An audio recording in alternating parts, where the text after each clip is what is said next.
The glowing notification on my phone dashboard cut through the darkness of the upscale parking lot in downtown Boston. It was a text from my father, Richard, and the words felt like an absolute slap in the face. "Come up alone. Your mechanic husband will embarrass us in front of the board members." Sitting right next to me in the passenger seat was my husband, Caleb. He was still wearing his grease-stained dark gray utility jacket, having rushed straight from his shift at the regional transit hub to make it to this dinner. He caught a glimpse of the screen, went completely still for a few seconds, and then looked straight ahead out the windshield without uttering a single word. Inside the rooftop restaurant, 20 corporate executives and city officials were gathering to celebrate my father's massive promotion to Senior Director of Infrastructure. There were crystal chandeliers, vintage wines, and a city council member waiting to raise a toast. My father had decided that Caleb's presence would ruin the carefully crafted image of our elite family. My hands were shaking as I called him. He picked up immediately, his voice lowered but sharp. "Chloe, I assume you're downstairs. Where are you?" "I'm in the car with Caleb," I said, trying to keep my voice steady. A heavy pause followed. "I explicitly told you not to bring him, Chloe. This is a high-profile corporate gala, not a backyard barbecue. I don't want to spend my big night explaining why my son-in-law changes motor oil for a living." "He doesn't just change oil, Dad. He's my husband." "And this is the biggest night of my career," my father whispered coldly. "Do not make me choose between my only daughter and a toolbox. Come up alone or don't come up at all." I looked at the grand entrance of the restaurant, where executives in tailored Italian suits were stepping out of sleek black town cars. The anger that had been simmering inside me for years, watching my family treat Caleb like he was completely invisible, finally boiled over. "Then I'm not coming," I said firmly, and hung up. The moment the call ended, Caleb's phone buzzed in his lap. It was an unknown number, but the preview of the text message made him instantly stiffen. "They are all gathered in the private hall tonight. It's time. Don't look back." I turned to look at him, but Caleb quickly slid the phone into his pocket, murmuring, "It's nothing, Chloe. Let's just go home." But it wasn't nothing. As we drove back to our apartment in silence, Caleb kept glancing at his phone every few minutes, his jaw tight, as if he was waiting for a ticking bomb to go off. I thought he was just deeply hurt by my father's cruel words. I had no idea that a massive storm was already brewing. At exactly 9:15 p.m., my brother Ethan, who was inside the party, secretly sent me a short video clip. The video was recorded from a low angle under a dining table. My father stood proudly at the head of the long banquet table, a beaming smile on his face next to his heavy glass frame promotion plaque. The company's chief executive officer, Arthur Vance, stood up with a champagne glass to make the announcement. "Before we officially toast Richard Sterling's brilliant promotion," the CEO announced, his voice echoing through the silent room, "there is an urgent matter regarding a specific individual connected to this family that we must address immediately." The video showed my father's proud smile instantly freeze. "Your son-in-law, Caleb Hale," the CEO continued, looking directly at my father. Then an executive sitting nearby gasped, cutting in with a sharp tone of realization. "Wait, isn't he the guy who, The video abruptly cut off right there. I replayed that video over and over. Just like Marcus, Ethan's shaky recording began looping in my mind. The clinking of glasses, the hunched shoulders of the guests, and my father's frozen face. "Your son-in-law, Caleb Hale." Wait, isn't he the guy who... I immediately called Ethan. The phone went straight to voicemail. I tried again, but this time too there was no answer. On the other side of the kitchen, Caleb stood by the sink. He had rolled up the sleeves of his utility jacket and was washing a coffee mug he hadn't even used. He saw my face in the dark window glass and immediately turned off the tap. "What happened, Chloe?" he asked softly. I turned the phone toward him. "Ethan sent this from inside the dinner." Caleb watched the clip just once, only once. When the video ended, he didn't ask to see it again. I noticed that. What did CEO Arthur Vance mean, Caleb? I asked. Caleb placed the mug on the counter with extreme care. Maybe your father said something about me there. No, that wasn't the kind of voice, I said, stepping forward. For years, you let him make fun of you. Whenever he said you only cleaned up junk from old cars, you would laugh it off. In family photos, you stood apart because he said there was no space. And I let all this happen because I was afraid that if I took a stand, my father would start hating me. Caleb's jaw tightened, but his voice remained soft. That was never your fault, Chloe. It became my fault when I stayed silent, I said. Just then, his phone on the counter buzzed again. This time he didn't move toward it, but I tried to snatch it up. Caleb stopped my hand very quickly, but without any force. In that instant, the fear inside me transformed into a new suspicion. What are you hiding from me? He let go of my hand and ran his palm over his face. 6 months ago, I did a contract inspection at a very large regional transit and structural warehouse. That facility falls directly under your father's infrastructure department. I just kept staring at him. You never told me. I didn't want to involve you in this. Involve me in what, Caleb? He shook his head. I saw something there that wasn't right. Some structural safety logs, compromised material reports, and concrete core tests. The way they were being handled was completely illegal. My throat went dry. Did you report my father? Caleb's silence was more terrifying than any answer. Before I could press him further, my phone rang. Dad. I was about to ignore it, but Caleb said, Answer it. The moment I put it on speaker, my father's voice came through, filled with rage, breathless, completely different from that arrogant man in the parking lot. Chloe, listened to me very carefully. Did Caleb send any file or document to anyone tonight? I looked at him. He looked away. What does it matter, Dad? I asked. Because your husband may look like one, but he isn't, he shouted. He's playing a very big game, and you have no idea who you married. Before I could say anything, Caleb's phone rang on the counter. The name flashing on the caller ID made my blood run cold. Chief Executive Officer Arthur Vance. Caleb picked up the phone and put it on speaker. The CEO's voice came through, extremely calm yet intensely urgent. Mr. Hale, I need you at the restaurant right now. Bring that original, untampered safety certification file with you. Caleb closed his eyes, and I asked softly, Caleb, which safety file? When Caleb and I re-entered that rooftop restaurant, the atmosphere had completely changed. The hostess stood up from her seat the moment she saw us, her face clearly etched with anxiety. Mr. Hale, she said with utmost respect, CEO Sir has been waiting for you. Not my father. My husband? The hostess led us past the main dining area toward a large private conference hall with double doors at the back. Caleb held a sealed, heavy folder in his hand. I watched his every step, trying to reconcile this new version of him with the old one my father had spent years humiliating as just an ordinary mechanic. The moment we stepped inside, silence fell over the room. The 20 corporate directors and city officials seated there all turned in their chairs. Ethan sat at the far end, his phone placed face down beside his plate. CEO Arthur Vance stood at the head of the table.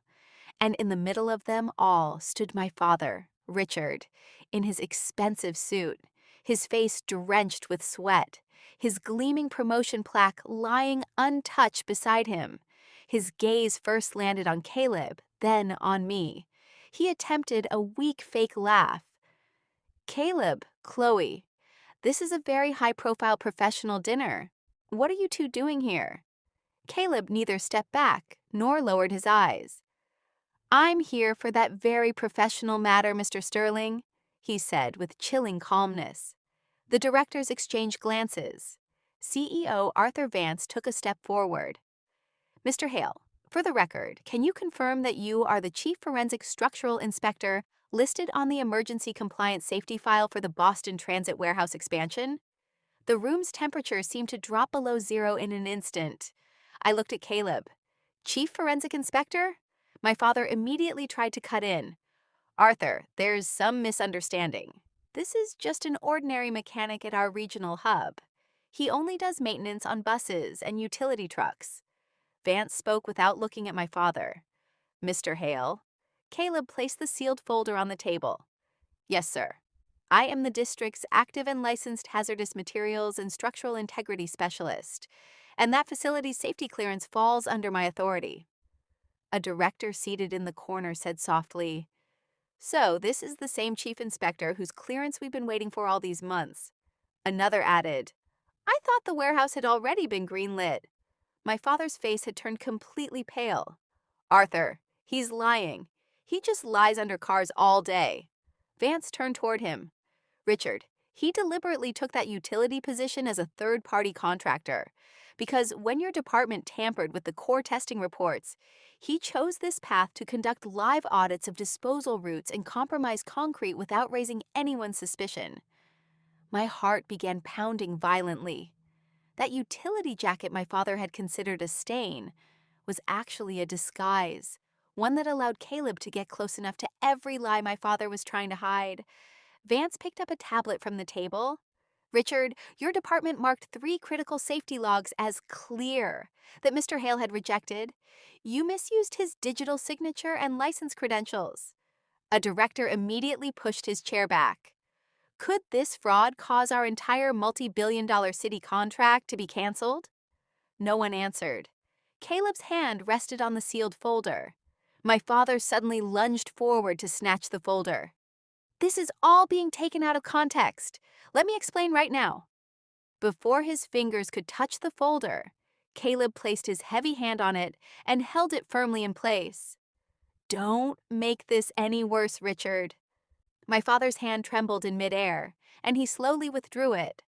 The directors, city officials, and even the servers standing with food trays, all of them had frozen in place. CEO Vance signaled toward the restaurant manager. "Stop service! We need this room completely private." The manager immediately ushered all servers out, and the door closed with a deep click. My father scanned the room, searching for someone who could save him. 6 months ago, half these people had laughed at the jokes he made at Caleb's expense. Today, they looked at him as if he were some discarded, obsolete document. Vance said, "Mr. Hale, tell us what you found." Caleb opened the folder halfway. "My license number was used as a digital signature on safety clearances that I never approved. In addition, they used substandard materials in the foundation expansion and suppressed the real reports." A senior director asked, "And you caught all this while posing as a maintenance worker?" "Yes," Caleb said, "because from there, I had live access to every lie they were altering in these files." My father screamed, "So you deceived your way into our facility?" Caleb looked into his eyes. "No, I took a legitimate safety auditing shift. What you did inside was not legitimate." It all made sense now. The messages, his constant phone checking, hiding that unknown number in the car. He had been waiting for CEO Vance's final signal so he could expose my father's massive fraud on the very day of his promotion. Vance looked at me. "Mrs. Hale, did Richard send you any message tonight asking you to stop Caleb from coming?" My father's head snapped toward me. "Chloe, please." That same old warning was in his voice. That same fear that had forced me since childhood to apologize for mistakes I never made. Without hesitation, I unlocked my phone and showed everyone the message. "Come up alone. Your mechanic husband will embarrass us in front of the board members." A deeply shameful silence fell over the room. My father swallowed. That was a private family matter." "No, Dad," I said, strengthening my voice completely. "You made it public the moment you treated an honest working man as disposable. You disrespected his work." He started coming toward me. "You're humiliating your father in front of all these people, Chloe." I looked at Caleb, then at the untouched plaque beside his plate. "You did this to yourself." Vance connected his laptop to the projector. A full compliance dashboard opened on the screen. 3 separate safety approvals had Caleb's credentials applied to them, overridden by my father's official corporate account. Caleb looked at the screen and said, "I never authorized those." Just then, the door opened, and the company's chief legal counsel entered with a thick file. She looked at everyone and said with extreme coldness, "Until we determine who misused the credentials and how much financial damage was caused, no one leaves this room." CEO Vance looked at my father, his anger now beyond control. "Richard, this fraud will freeze our entire expansion. Legal investigation will proceed, insurance may be canceled, and regulators could press criminal charges against us." Vance stepped forward and picked up the unopened promotion plaque from the table, removing it from the room. "Richard Sterling's promotion is hereby canceled and suspended. His system and corporate access are to be blocked immediately." The legal counsel added, "All his incentive bonuses and assets are also frozen pending investigation." The directors seated there were already calling board members. The people who had been raising glasses for my father an hour ago now wouldn't even meet his eyes. My father looked at me as if I had destroyed everything he had. When we stepped out of the restaurant, he ran toward us under the awning. "Chloe, you ruined your father's life for that garbage cleaner." I stopped. Caleb held my hand with such love and warmth. "No, Dad," I said, turning back. "You stole his name and credentials because you thought he had no standing. You always thought little of him, but today his integrity showed you your true place." For the first time in his life, my father had no room to perform in, no fake title to hide behind, and no respect left on the table. There was only a deep, hollow silence. In the weeks that followed, the Boston Transit warehouse expansion was deliberately delayed under emergency government oversight. My father was fired from the company and faces a major legal case for identity theft and structural forgery. He had to return all previous advances, and his career was buried forever. The company saved its contract on only one condition. They overhauled the entire safety process and appointed Caleb as Chief Compliance Officer of the whole department with his rightful position and honor. Caleb celebrated none of this. He went back to work the next day, but this time he entered through the building's front door with no utility jacket in his hand, but his forensic license file. Several months later, Caleb and I hosted a small dinner party at our new home. There were no big directors, no fake titles, and no one ranking anyone by their job. Caleb's framed chief specialist license hangs on his office wall. He never shows it off, but sometimes at night before turning off the lights, he pauses at the doorway and looks at it. As for me, I forever stopped waiting for my father's validation to be happy. My father had said my husband wasn't worthy of sitting among executives, but by the end of that dinner, he was the only one who had the power to save that entire company.